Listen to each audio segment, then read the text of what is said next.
Hello friends, welcome to my channel Sushant Chess Wise. Today we are moving on with the next concept. Few days we have been discussing about openings. It's right time to look at tactical concepts or tactical motives or tactical ideas. So today we are going to discuss about pin. What is pin? I have been talking about pin during our games and all. Okay. So we see that three pieces are very important for creating a pin. Okay. So one, the piece which is going to attack. Okay. And one piece which is in the middle, and the last one which is at the end. Okay.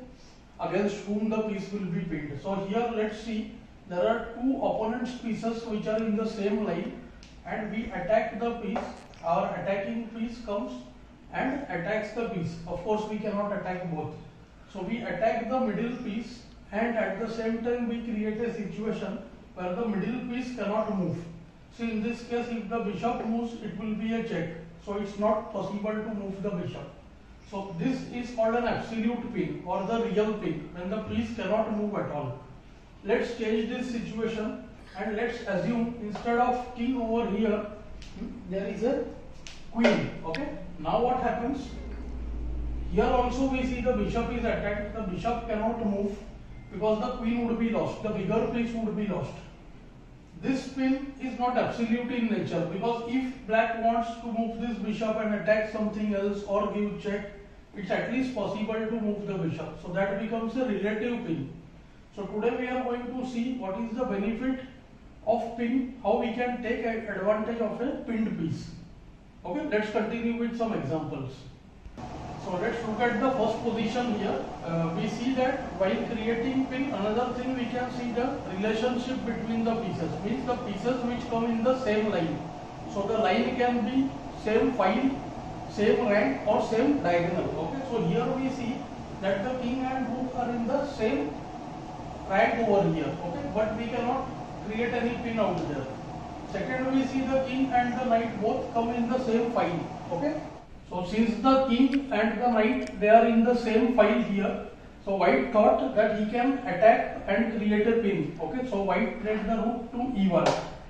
Now we see that all the three pieces are in the same line, and white is using the fact that the knight and the king are in a relation. They are in the same line now. Knight is unable to move because it will be checked. So we see that the pinned piece comes under some pressure. Now here it is of course possible for black to support the knight with the pawn. So now we note that the rook cannot capture the knight because pawn is protecting. So if we take rook into knight, then pawn takes the rook. So we will have given up our rook for the knight. So we are giving a bigger piece for a smaller one. But the problem of the pinned piece is that we will try to bring more attacks on it. Okay, so either we will bring, the number of attackers will be more, or we will try to attack it with a smaller piece. So in this case we see this knight is unable to attack here, but we can attack it with the smaller piece. Now what has happened? The pinned knight is unable to move. That is the biggest problem. Hence the term pin. It has got pinned to its place. So now what will happen? To remove this pin, the only way is to move the king. Black is unable to bring any more attack. Even if support. So even if you would have brought any more support, pawn would take the knight. So now in the game, king moved away, okay, coming out of the pin here. Now pawn takes the knight, and after pawn takes the pawn, rook also could capture the pawn here. And we see that the knight was lost just for free, absolutely free. Black couldn't manage to get one pawn also over here, and white will win this game. Of course, we will see later on how to convert these positions into win. Let's go to next position. So this is the second position. We look at the pieces here. White has got rook and bishop, and black has got the queen. Okay. White's move is very easy here. See, white sees that the king and the queen both are in the same line. So they are in the same rank now. So white plays the rook to d8. See, white notes that on d8 he has two attacks. Okay. So the rook goes to d8. Now the queen is unable to move because it will be a check. And what we see here, that queen will have to be given up for the rook. So black will try to get maximum, whatever he can get. So queen takes the rook, then bishop takes the queen, and because of the pin, white could manage to get the black queen. Now this position is of course winning. 2 pawns for bishop are not enough, but it will require some practice, right technique to win the game. So bishops can block these pawns here and king can go to this side and capture the pawns. We'll be discussing all that later. Let's go to the next position now. This is the third position here, somewhat interesting position. Okay, we see the black's last move was queen to h5. Okay, the queen protects the rook, queen attacks the queen also attacks the rook. Okay, now if queen takes the queen over here, then we see that nothing can be achieved because just the rook moves, captures the queen, and now see no queen, nothing, position is just about equal. Okay, what white noted in this position is he saw that there are 3 relations which are existing. One is this relation between the queen, king and our queen. Okay, he is unable to do much over here because if queen comes, the rook comes to h1, black simply takes queen into queen, and again we get nothing over there. Second, the relationship between queen and rook. This cannot be exploited. Finally, he saw that this king and the rook, they are coming in the same diagonal, and also white has got a dark squared bishop over here. So what white does, he takes queen into rook, check. It looks like he is giving up the queen for rook. See, black has to take the queen because it's a double attack right now. So queen takes the queen, and now the bishop comes to c3, and the bishop pins the queen. See, first white gave up his queen for the rook. Now the bishop comes to c3 and pins the queen. We note here that black has to give up his queen for the bishop because at the most he can support the queen with the pawn, still bishop would take the queen. So black thought better to capture queen into bishop, pawn takes the queen, and at least he has got the move here. Had he played the pawn first, then white would have taken, black takes, and it would have become white's move. Anyway, this position is still winning for white.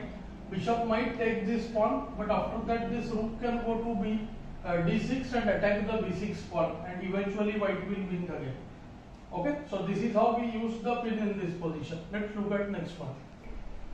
The next position here, and quite interesting one, especially whenever there is a relative pin like see rook, bishop, and this rook in the same line. Okay, so bishop is what we can say that the bishop is unable to move because rook will be taken.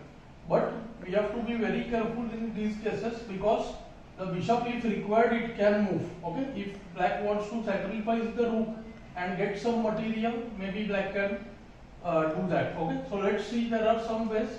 Now it looks as if the bishop is pinned. So suppose white plays the pawn to c4, thinking that the bishop is unable to move and attacks the bishop, because if bishop moves away then rook takes the rook.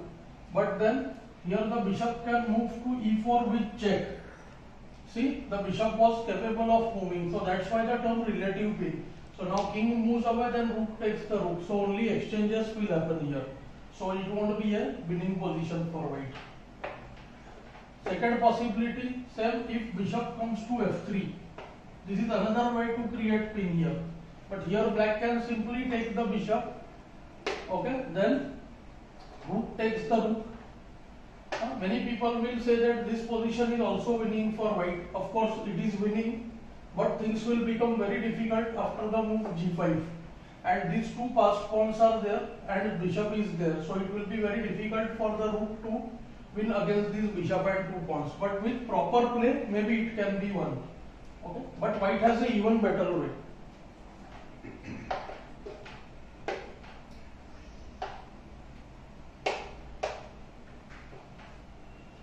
So here white noted one more thing, that the rook, bishop and this rook are in the same line. Okay, also this bishop and king, they fall on the same diagonal. So white wanted to use this idea, but the problem is the bishop. So bishop is unable to pin the bishop. So what white does is he interchanges the piece. So instead of bishop here, he wants the rook to be there on d5. So white starts with rook d5. Now see, he captured the rook, bishop with his rook. Now black takes the rook, and now white plays bishop f3. Now it looks like black can support the rook, right? So king comes to c6, and now if bishop takes rook, king takes rook, there has been just an exchange and black's extra pawn will win the game. But we note that the rook is still pinned. So white brings one more attack, and that too smaller one. And now after the king moves to c5, white can take with the pawn also here, okay, which will create a passed pawn which can go ahead, and these pawns are blocked by the bishop. So white will be able to win this game very easily. He can also take with the bishop over here, which is also quite good. But taking with the pawn is far better. Okay, let's look at one more example. So let's look at the last case here. We note that the white pieces are somewhat in an attacking position, we can say. See, the rook attacks the f6 knight, the h3 rook attacks the h8 rook. The white bishop is not that well placed. Queen can come to the king side, it can come to f3, attack f6, and white can play the bishop to c3 to attack the pinned knight over here. So it's not a pinned knight yet, but it can come to attack the knight. So white in this position creates a pin. Okay, right now if he tries to play the move bishop c3, trying to use this pin, then rook takes the rook. Okay, which is also decent. Maybe white can still take bishop into knight, which is also playable. But white goes for the most advantageous move here. He creates a stronger pin on the diagonal. So first, rook takes the rook, check. Now the king has to take the rook. And now again here there are two ways. White, if he wanted, could play bishop c3. Okay, now only way to protect the knight is kg7. And now bishop into knight check. Okay, then queen takes, rook takes, king takes. So after these exchanges, we note that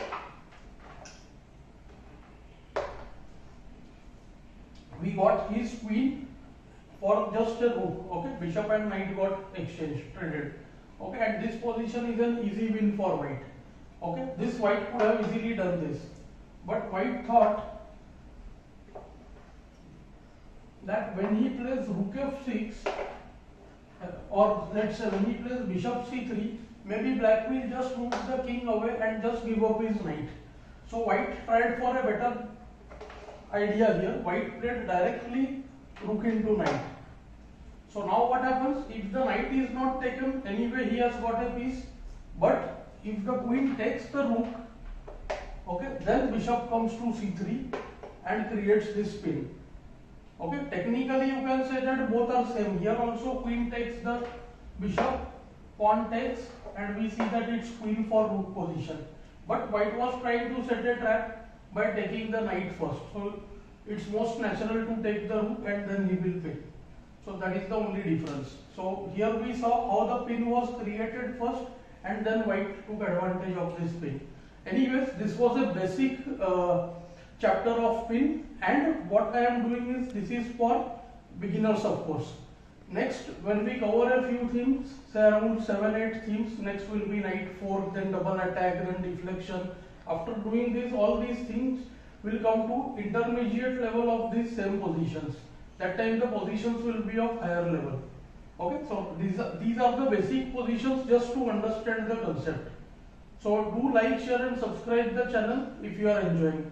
Okay, thanks for your time.